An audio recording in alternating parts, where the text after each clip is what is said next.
Why? Because he believes in the sovereignty of God. It's actually kind of funny that in Mark's account of this story, he even stressed that Jesus wasn't just sleeping, but he was sleeping on a cushion. Like, he was comfortable. He was not worried.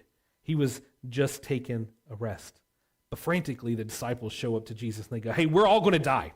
Don't you know we're going to die if you don't do something? So then Jesus gets up and he rebukes the winds and the waves. It's a very quick story, right? Jesus is putting his creation in its place.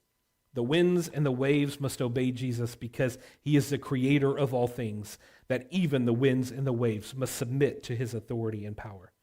He sets things in order. There is chaos, but then he sets it back in order. At his rebuke, all things got calm. The waves that threatened to sink the boat now just started to kind of lap at the side.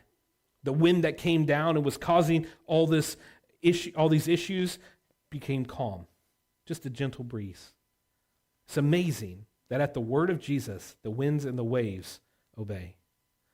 I can't help but think about this in light of what happened a couple weeks ago, right? When Hurricane Beryl came through. And I was up late, or actually I guess it was early. It was the Monday morning, and I was in Eden's room, and I was looking out the windows.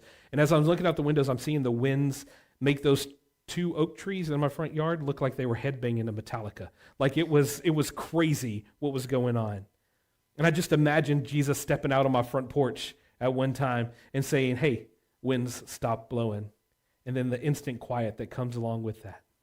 How remarkable and how confounding at the same time that would be, that he would step out and calm the winds and the waves.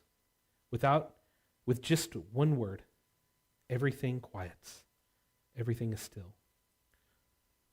And I can imagine that the peace and the tranquility that happens was just as deafening as the storms that raged. That they look out at Jesus' power and his authority, and they go, wow, what's happening here?